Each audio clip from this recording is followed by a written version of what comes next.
Deer viewers, welcome to my YouTube channel প্রোয়ার্ড BD.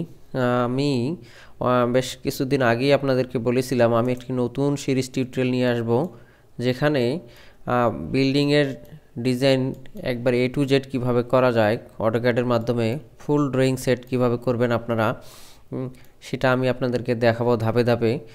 যেমন আপনারা দেখতে পাচ্ছেন, আমি একটি পৌরসভা শীট ওপেন করছি। এটি একটি পৌরসভা শীট।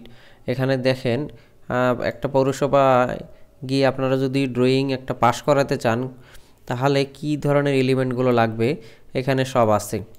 তো আমি এইরকম একটি ভিডিও নিয়ে আসতে যাচ্ছি আপনাদের সামনে, যেখানে স্টেপ বাই স্টেপ আপনারা সবগুলো কাজ কিভাবে করবেন আমি একটা একটা করে ভিডিও করে, এটা হয়তো বা আমার সিরিজটা অনেক বড় হবে, কিন্তু আপনারা যদি মনোযোগ দিয়ে আমার ভিডিওগুলো দেখেন তাহলে আপনারা অনেক কিছু শিখতে পারবেন আমি আশা করতেছি। আমি একটু দেখাই যে একটা পৌরসভা সিটি কি আছে।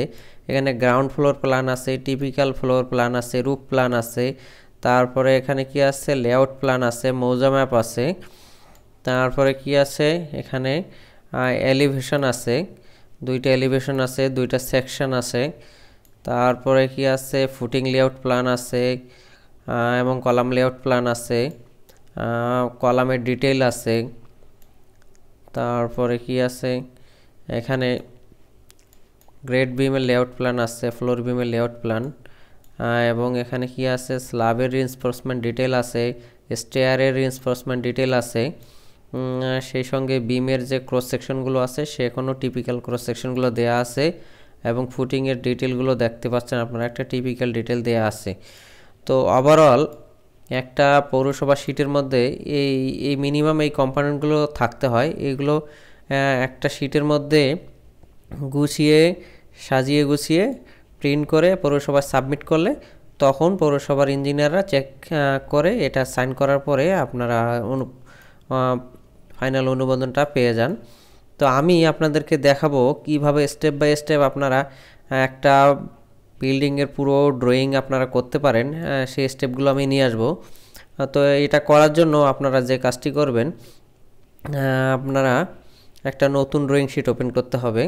তো আমি ঠিক এই প্ল্যানটাই একটা ড্র করব একটা নতুন শিটের মধ্যে, আপনাদেরকে দেখাবো। যারা নতুন আছেন তারা শিখতে পারবেন যে কিভাবে একটা ড্রয়িং আপনারা শুরু করবেন। আপনারা যে কাজটি করবেন, এই হোম মেনু থাকা অবস্থায় আপনারা এইখানে দেখতে পাচ্ছেন মাউসের কার্সার ধরলে এখানে একটা নিউ ট্যাব আছে, এখান থেকে নিউতে ক্লিক করে আপনারা একটা নতুন ড্রয়িং ওপেন করবেন। এইখান থেকে আমি জাস্ট এখানে অনেকগুলো টেমপ্লেট আছে, আমি একটা টেমপ্লেট এখানে যেটা আছে বাই ডিফল্ট এটাতেই ক্লিক করতেছি। এটা ওপেন করে একটা নতুন শিট নিব। নতুন শিট নেওয়ার পরে আপনারা প্রথমে যে কাজটা করবেন, আগে ইউনিটটা সেট করে নিতে হবে। এই জন্য কিবোর্ড থেকে ইউনিট ইউনিট, এই যে ইউনিটের চাপ দিলে দেখেন এখানে এই যে ইউনিট আসছে, আপনারা ঠিক এইখান থেকে 2 নম্বর ইউনিট আছে, এই ইউনিটে মাউসের লেফট বাটন ক্লিক করবেন, করলে ইউনিটটা চালু হবে।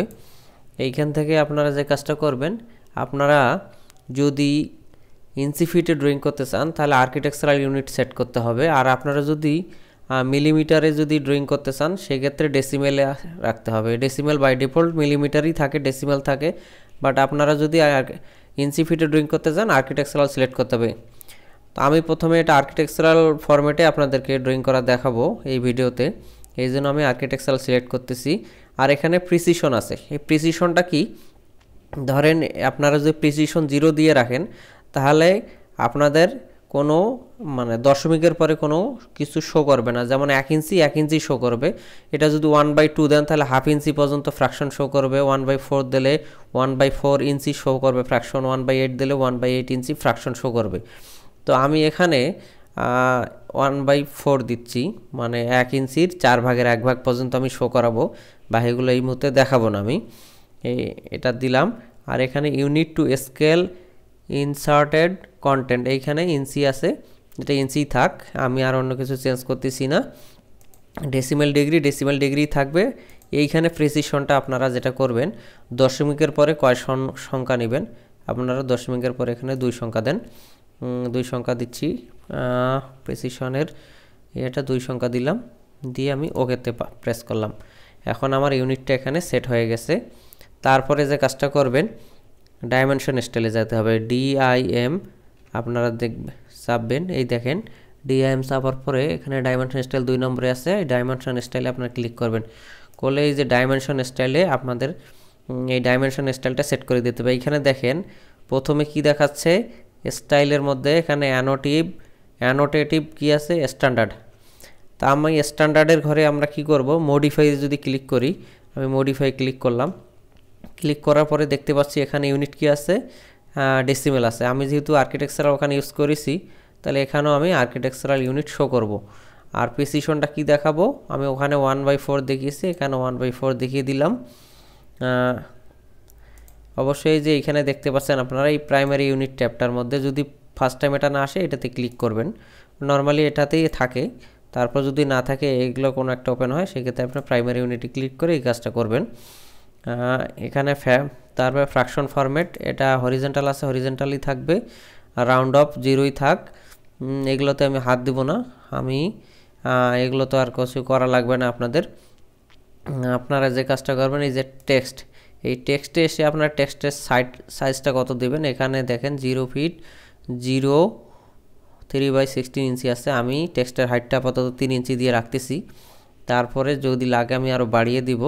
আর এখানে যে টেক্সট অ্যালাইনমেন্টটা আছে এইটা আমি সেন্টার করে দেবো, যেমন এই যে এই লাইনটা আছে না, এই লাইনের মাঝখানে টেক্সটটা শো করবে, এই জন্য আমি অ্যালাইন করে দিচ্ছি। তাহলে অ্যালাইন দিলে এটা টেক্সটের মাঝ বরাবর এটা শো করবে এবং এটা সুন্দর দেখা যাবে। আচ্ছা, তারপর অফসেট ফরম ডিম লাইন, এগুলো আমি আপাতত চেঞ্জ করতেছি না, আপনাদেরকে যখন আমি কাজ করতে যাব তখন কতটুকু ভালো লাগতেছে, প্রেজেন্টেশনের উপযোগী হচ্ছে, ওইটা কমিয়ে বাড়িয়ে আমরা চেক করে দেখব যে কী দিলে ভালো লাগতেছে, তখন আমি আপনাদেরকে দেখাবো। আপাতত এটা দেখাচ্ছি না। আর এই জিনিসগুলোতে বেশ কিছু কাজ আছে, আমি এইগুলো আপনাদেরকে যখন প্রয়োজন হবে তখন একটা একটা করে বের করে আমরা দেখাবো। যেমন লাইনের ভিতরে এখানে বেশ কিছু কাজ আছে, এইগুলো আমি এখন দেখাচ্ছি না। সিম্বল এবং অ্যারোর মধ্যেও কিছু কাজ আছে, আমি এগুলো থাকলো এই অবস্থায়, ওকে থাকলো, সেট কারেন্ট দিলাম, ওকে। আর একটা জিনিস আপনাদেরকে বলে নেই, এখানে আপনারা যে ডাইমেনশন স্টাইলগুলো, অনেক ডাইমেনশন স্টাইল 1 2 3 4 5 6 করে নতুন এখানে নিউ প্রেস করে ক্লিক করে ডাইমেনশন স্টাইল তৈরি করতে পারবেন। যখন প্রয়োজন হবে আমি আপনাদের তৈরি করে দেখাবো। আপাতত আমি ক্লোজে ক্লিক করলাম। আচ্ছা, তারপরে যে কাজটা আপনারা করবেন, লেয়ার প্রপার্টিজে যাবেন। লেয়ার প্রপার্টিজ এই যে এখানে দেখেন, এখানে আবারও একটু কেটে দিয়ে দেখাই, এই যে এখানে লেয়ার প্রপার্টিজ আছে, এই যে এখানে হোম মেনু অন থাকবে, হোম মেনু অন থাকা অবস্থায় এখানে আপনারা দেখেন মাঝখানে কি আছে, লেয়ার প্রপার্টিজ। এই লেয়ার প্রপার্টিসে ক্লিক করলে আপনাদের এইরকম একটা ডায়ালগ বক্স আসবে। এই ডায়ালগ বক্সটায় আপনারা যে কাজটা করবেন, এইখান থেকে এই যে এইখানে একটা অপশন দেখতে পাচ্ছেন, এটা একটা লেয়ার আছে কি 0 লেয়ার। আমি 0 লেয়ারে আমরা কাজ করব না, আমরা বেশ কিছু লেয়ার নিয়ে কাজ করব। লেয়ার নেওয়ার সুবিধাটা হচ্ছে, ধরেন আপনি ওয়ালগুলো তৈরি করলেন, ওয়ালগুলো একটা লেয়ারে থাকলো, কলামগুলো একটা লেয়ারে, তারপরে টেক্সট, আপনার কোনো টেক্সট রুমে বিভিন্ন ধরনের টেক্সট বা নাম লিখতে হইলো সেটা একটা লেয়ারে থাকলো, তারপরে আপনারা সে বিম অঙ্কন করলেন সেটা একটা লেয়ারে থাকলো, স্টেয়ার অঙ্কন করলেন সেটা আর একটা লেয়ারে থাকলো। তো লেয়ারে থাকার সুবিধা হচ্ছে আপনারা লেয়ারগুলো ইচ্ছামতো হ্যান্ডেল করতে পারবেন, সেটা সামনের দিকে আমরা দেখতে পাবো। আপনারা এইখান থেকে এই যে নিউ লেয়ার দেখেন, মাউস আমি যখন এখানে রাখতেছি এখানে কি শো করতেছে, new layer, alt plus N দিলেও নিউ লেয়ার আসবে। তো আমি এইখান থেকে নিউ লেয়ারে ক্লিক করলাম, দেখেন লেয়ার 1 আছে। তা আমি এটার একটা নাম দিই, লেয়ার ওয়ালের নাম দিচ্ছি আমি ওয়াল, এখানে ওয়াল নাম দিলাম। এখানে ওয়ালের একটা কালার সেট করি, আমরা ওয়ালের কালারটা কি কালার দিব, আমরা যদি ওয়ালের একটা কালার দেই, সে আমি এই কালারটা দিলাম, অথবা এইখান থেকেও মেইন কালারটা সিলেক্ট করলাম, করে ওকে দিলাম। তারপর এখানে লাইন ওয়েট আছে, লাইন ওয়েটে গিয়ে আমাদের লেয়ারের ওয়ালের লাইনটা কতটুকু থিকের হবে সেটা আমরা দেখাই দেবো। আমি সেইটা 0.25 দেখাচ্ছি থিকনেস লাইন ওয়েট, ওকে দিচ্ছি। তারপর আরেকটা লেয়ার নেই, এখানে আবারও দেখেন এইখানে আমরা নিউ লেয়ারে ক্লিক করব, আরেকটা লেয়ার আসবে, এখানে আমরা কি দেব, কলামের লেয়ারটাতে গিয়ে আমি কি করব, আবার কালারে ক্লিক করব, কালারে ক্লিক করে কলামের কালারটা আমরা রেড কালার দেব, দেখতে ভালো লাগবে। তারপরে এখান থেকে লাইন ওয়েটে ক্লিক করে আমরা লাইন ওয়েটটা একটু বাড়িয়ে দিব, কলামের লাইন ওয়েটটা 0.35 দিলাম, একটু মোটা করে দিলাম। তারপরে আবার লেয়ার 0-তে রেখে আমি লেয়ার 0-তে রাখবেন, তাহলে 0 থেকে স্টার্ট হবে। নিউ লেয়ারে ক্লিক করবেন, তারপরে আবার আরেকটা লেয়ার আসছে, আমি এটাকে দিচ্ছি টেক্সট লেয়ার। টেক্সটের লেয়ারটা কি দেব, আমি টেক্সটের লেয়ারটা হোয়াইট রাখতেছি, তাহলে এটা মানে দেখতে ভালো লাগবে, ফুটবে অনেক। এবং এইখানে যেটা করব, টেক্সটের যে লাইন ওয়েটটা 0.25 দিলাম। তারপরে আরেকটা লেয়ার নেই, এইখানে এটার লেয়ার নিব হলো স্টেয়ারের জন্য একটা লেয়ার নিচ্ছি। স্টেয়ারের কালারটা কি দেব, স্টেয়ারের কালারটা আমি একটা ডিফারেন্ট কালার দিই। আমি এই কালারটা যেহেতু এরকম কাছাকাছি কালার একবার নিয়েছি, তাহলে এই দিকের একটা কোনো কালার নেই, এই কালারটা নিলাম। পরে চাইলে আমরা এটা চেঞ্জও করতে পারবো। স্টেয়ারের জন্য বাই ডিফল্ট এটা ছিল, আমরা 0.25 নিচ্ছি, ওকে দিলাম। আপাতত এই কয়েকটা লেয়ার নিয়ে আপনাদেরকে আমি দেখালাম। আপনারা প্রয়োজন অনুযায়ী লেয়ারের সংখ্যা বাড়িয়ে নিতে পারবেন, যতগুলো খুশি লেয়ার। আমি এই কটা দিলাম, প্রয়োজনে আবার লেয়ার ধাপে ধাপে আমি নিতে থাকবো। আরেকটা লেয়ার নেওয়া ভুলে গেছি, আরেকটা লেয়ার দরকার।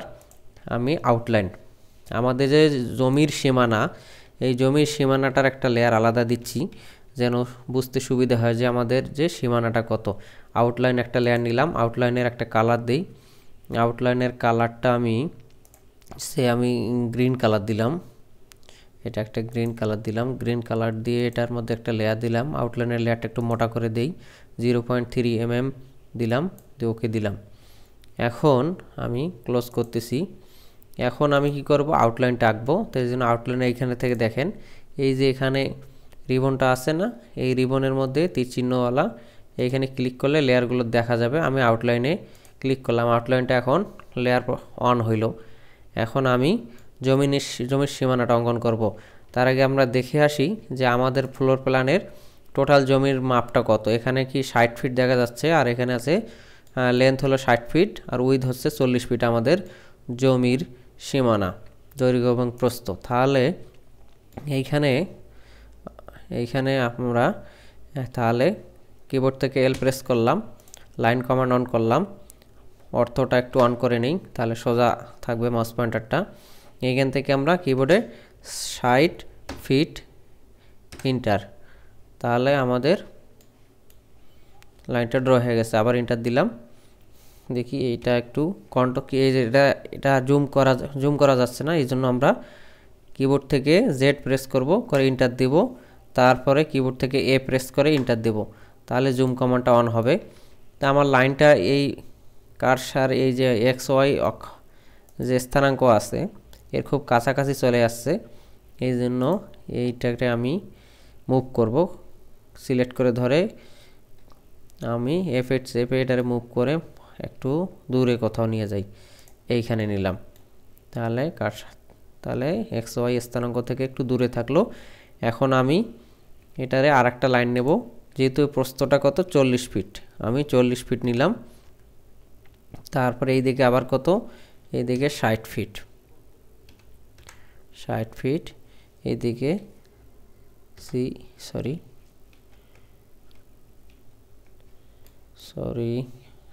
ডিলিট হয়ে গেছে, 40 ফিট নিলাম, 40 ফিট। তারপরে এইদিকে অর্থটা অন করে নিই, 60 ফিট, তারপরে এইখানে ক্লিক করে দিলাম, ইন্টার দিলাম, ওকে। তাহলে আমার এটা হয়ে গেছে। আমি ডাইমেনশনটা চেক দিয়ে দেখি ঠিক আছে কি না। ডাইমেনশনটা আমার 60 ফিট। ডাইমেনশনের লেয়ারটা চেঞ্জ করে দিই, আমি টেক্সট লেয়ার দিয়ে দিই, তাহলে শো করবে 60 ফিট। এই দিকে কত, প্রস্থের দিকটা একটু চেক করে নিই ঠিক আছে কি না। প্রস্থের এটা এই যে এখান থেকে ম্যাচ প্রপার্টিসে ক্লিক করে এটাতে আবার একটা ক্লিক করবেন, করলে আমাদের সেম লেয়ারে হয়ে যাবে। তাহলে এটা 40 ফিট, তাহলে আমাদের জমির পরিমাপটা অঙ্কন করা হয়ে গেছে। আজকের এই প্রথম ক্লাসটা আমি এই পর্যন্ত দেখালাম। সেকেন্ড ক্লাসে আমি দেখাবো কিভাবে করে আমরা এর ফ্লোর প্ল্যানটা অঙ্কন করব, ওয়ালগুলো অঙ্কন করিয়া আমি সেটা দেখাবো। ভিডিও আমি লম্বা করতে চাচ্ছি না, আমি ছোট ছোট ভিডিও নিয়ে আসবো 8-10 মিনিটের করে, আপনারা যেন বেশি কষ্ট করতে না হয়, একটা ভিডিওতে মোটামুটি একটা বেসিক ধারণা পান। সেকেন্ড ভিডিওতে আমি লেআউটটা অঙ্কন করে দেখাবো। আজকে এতটুকুই থাকলো। আপনারা আমার এই চ্যানেলটি সাবস্ক্রাইব করবেন এবং লাইক কমেন্ট শেয়ার করবেন, এবং আপনাদের যদি কোনো মতামত থাকে আপনারা আমাকে জানাবেন, আমি সেই অনুযায়ী ভিডিও তৈরি করে আপনাদেরকে নিয়ে আসবো। তো ধন্যবাদ সবাইকে।